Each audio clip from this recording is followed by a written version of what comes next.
Welcome back to Chai Collective, and for today's 6th episode, I present to you Phantom Faces, which will be diving into why exactly your brain sees people everywhere. So, for starters, have you ever looked at the front of a car and thought that it looked like it was staring at you? Maybe it had two headlights that looked suspiciously like eyes, a grille that looked like a mouth, and suddenly the entire car had a personality. Some cars look angry, some look surprised, some look like they're smiling at you, and others look like menacing tailgaters. And once you see it, you can't unsee it. But then again, it isn't just cars. You might see a face in the clouds, in the grain of a wooden table, in the bubbles in your coffee, or in the little arrangement of holes on an electrical outlet. And sometimes it's almost uncanny. 2 dots become eyes, a shadow becomes a nose, and a curved line becomes a mouth. And your brain does something very strange. It looks at a completely ordinary object and decides, well, duh, that's a face. Now, of course, there isn't actually a tiny person hiding inside your toaster. So why does this happen? This phenomenon is called pareidolia. Now, what is pareidolia?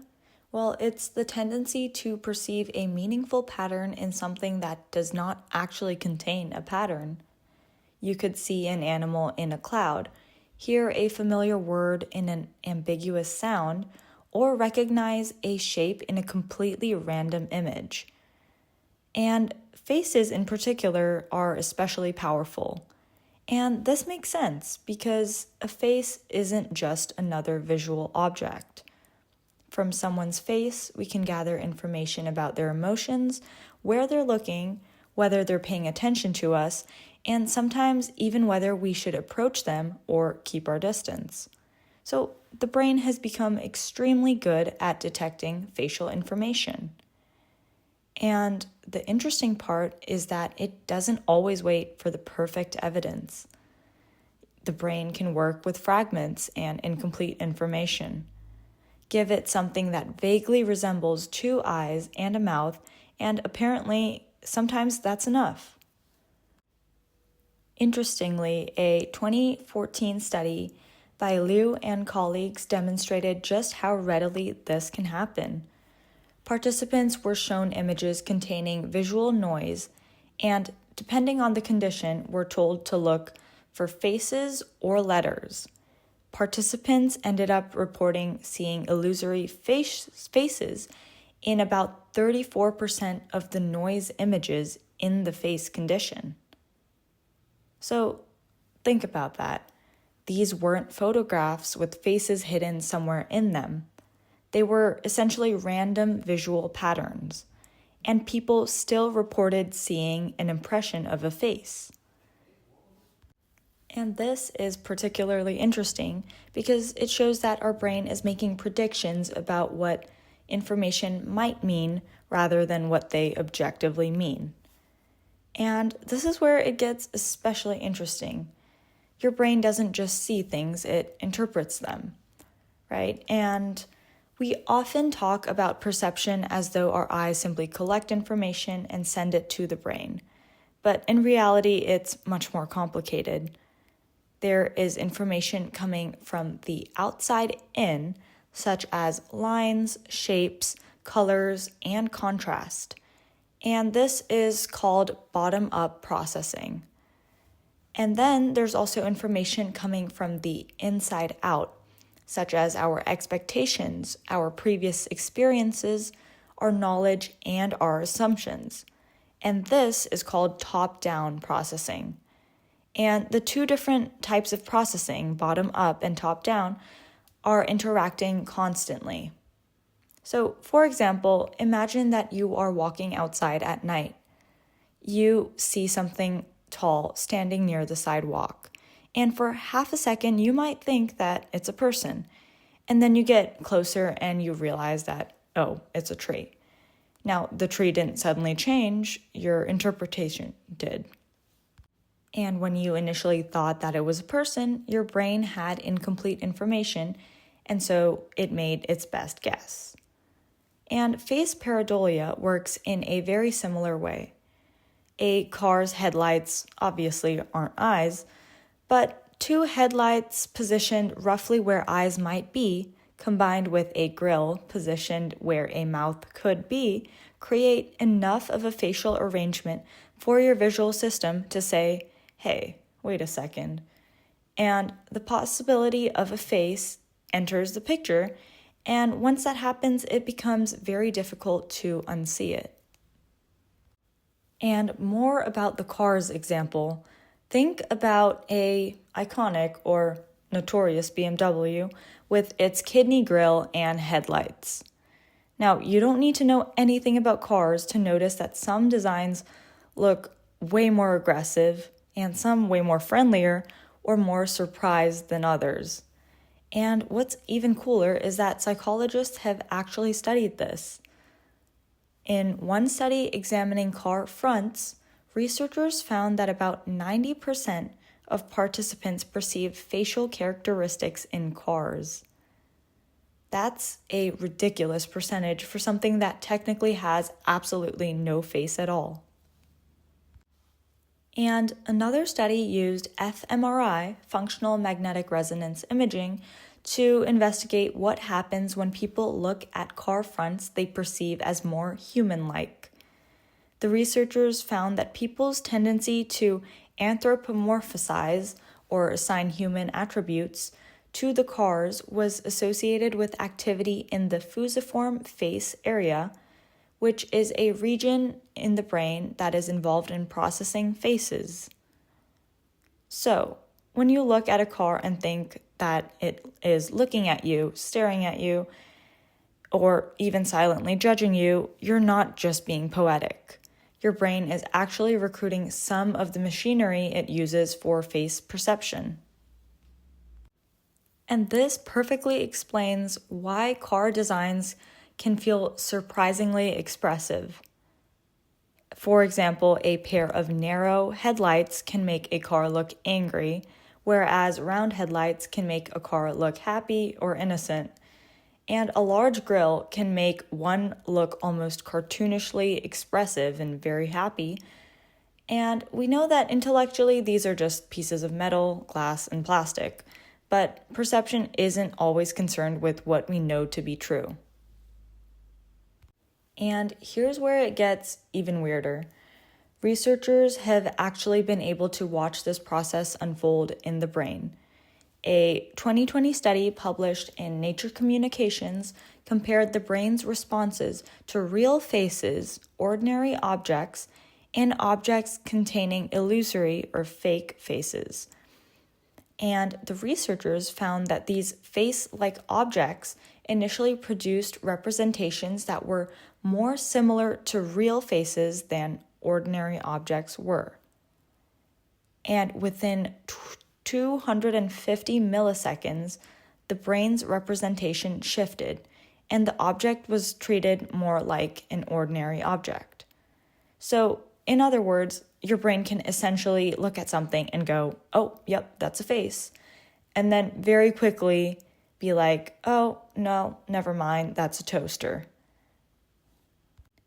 And this is interesting because it makes pareidolia feel like your brain is not broken, but instead making its best first guess and then quickly correcting itself. So you don't have to consciously reason your way through the process because you aren't just sitting there thinking, two circular structures located approximately here, and then there's a horizontal structure beneath them, and based on facial geometry, I think I'm observing a human face. No, you're not doing any of that. You just see it. And that rapid realization is the interesting part. So why exactly faces? Why is the brain so eager to find faces specifically out of everything else? Well, one explanation comes from the importance of social information. For humans, detecting another individual quickly can matter and be very important. For example, your brain needs to know if someone is looking at you, Are they approaching you? Are they angry? Are they paying attention? Are they familiar? And a system that is extremely sensitive to faces has an obvious advantage. But then again, there's a trade-off.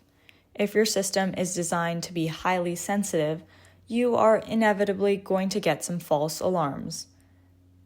And this is an interesting concept because imagine hearing a rustle in the bushes. There's two possibilities.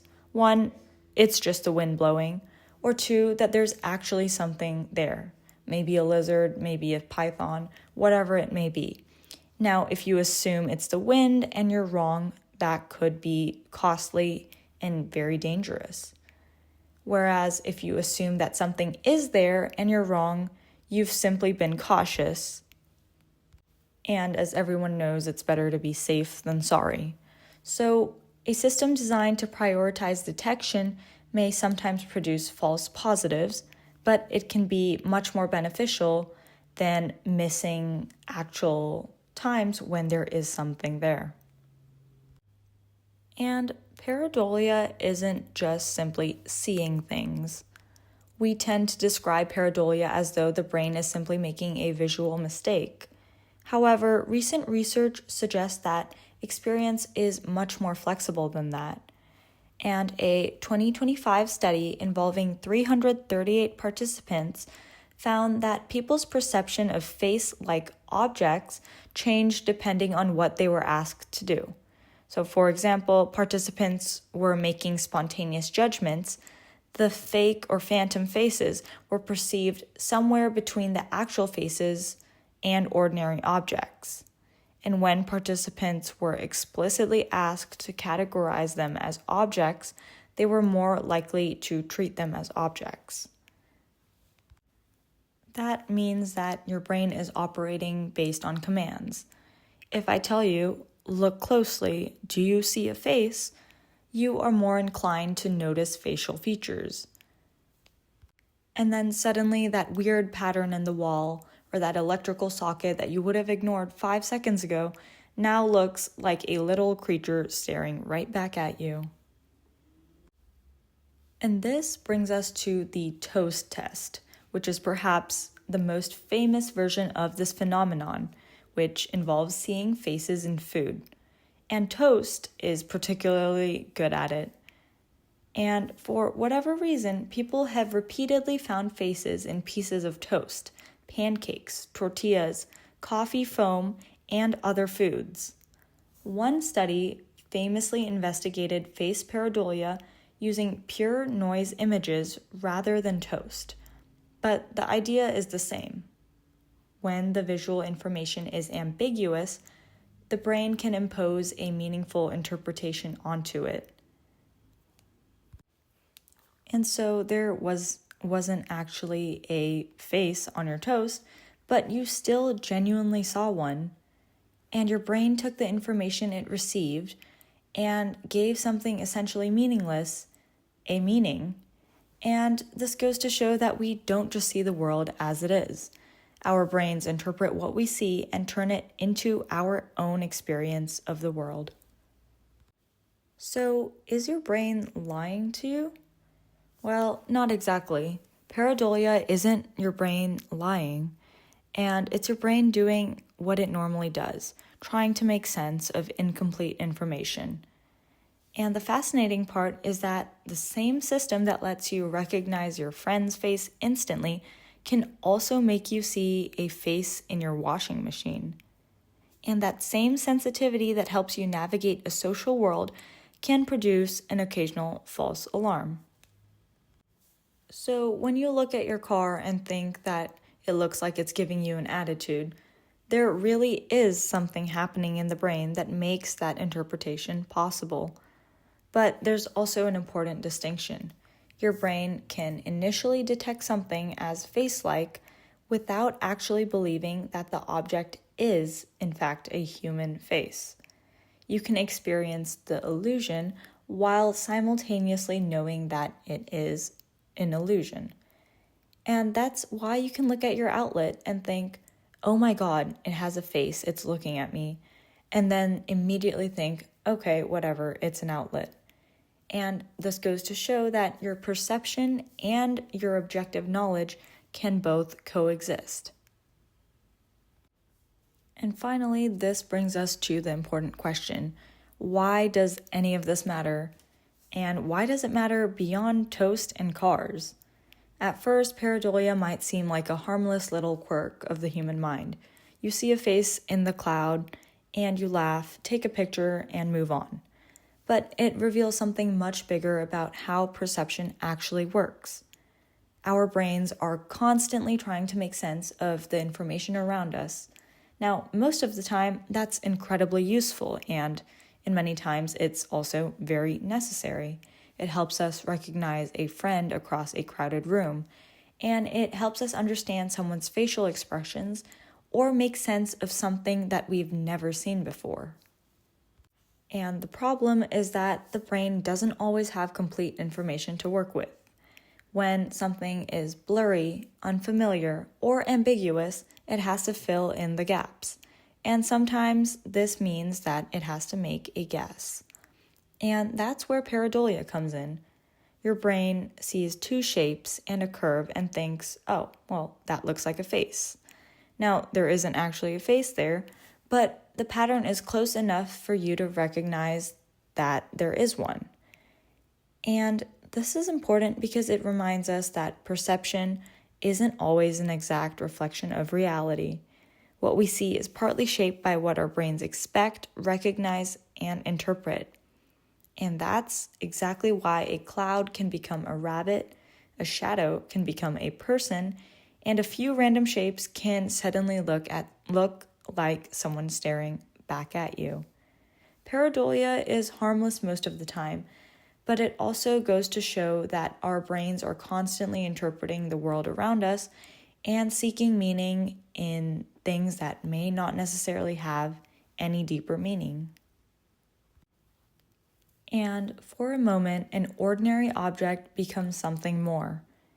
And maybe that's the most interesting part about perception. The world gives us shapes, but our minds give them meaning. So, the next time the world seems to look back at you, remember that it probably isn't, but your brain thinks it is. And that's the fascinating part. And that's a wrap for episode 6 of Chai Collective. Thank you for joining me, and until the next time.